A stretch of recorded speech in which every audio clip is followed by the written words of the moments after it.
What's up, everyone? Welcome to Program Your Remote. Today I'm going to show you how to change the engine air filter on a GMC Yukon. This is a 2015 here, but it will be the same on several different years.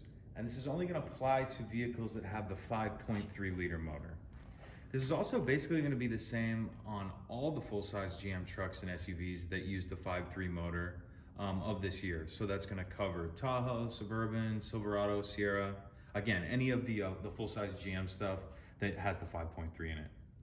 So we have our new filter here. We'll just set that to the side. And there's a couple things we need to loosen up, and I've already went ahead and loosened them just to save time.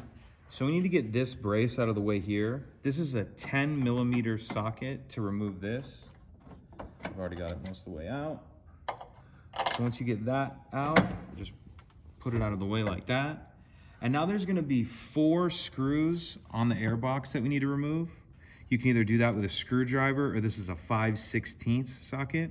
So there's gonna be 4, one on each corner. We have one here, one here, one here, and one, this one might be a little difficult to see, right here where my finger is. Basically just on all the 4 corners. So once you get those loosened up, you can just pick up on it like this, pull the old one out, grab our new one,